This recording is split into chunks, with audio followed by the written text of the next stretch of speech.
Welcome to my channel. Welcome to Healing the Children. Hope you all having a blessed day.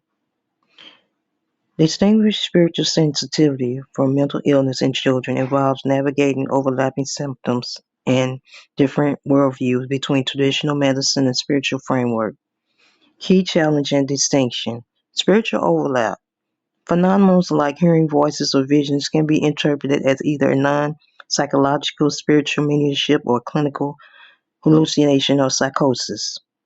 Risk of pathologising. Standard clinical tools often lack the framework to account for a child's spiritual worldview, which can lead to paralyzing healthy spiritual development. Impact versus content. A primary challenge is developed whether the experience is a life enriching, enhancing meaning and purpose, or life disrupting, causing severe impairment or distress. Culture contents. Clinical Clinics may struggle to distinguish between a spiritual state that is cultivating normalcy and a psychological symptom if they are unfamiliar with child's specific background. How parents can navigate. Monitor the 3D. Assess the level of distress, emotional pain, duration, how long it lasts, and disruption, interference with school or social life. How disruption usually point toward a need for clinical support. Seek and integration care. Look for spiritual continent, mental health professionals who respect spiritual identity while still utilizing clinical standards to screen for underlying biochemical or neurological issues. Third, encourage open dialogue. Create a space for a child to label their emotions and experience without judgment. Validate their feelings can reduce the anxiety, often accompanied both spiritually and sensitivity.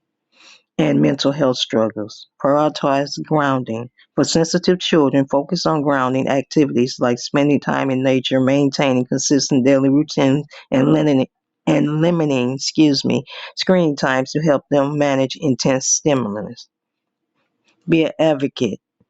You know your child best. Document moods, behaviors to provide clinics with a more complete picture than they might see in a 45-minute appointment. Support groups.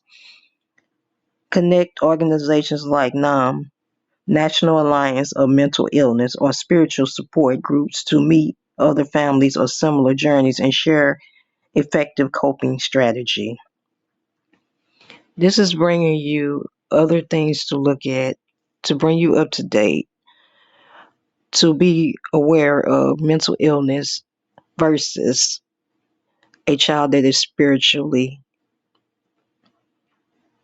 one of God's chosen crystal or indigo children. Thank you for listening. Please share and like. Have a blessed day.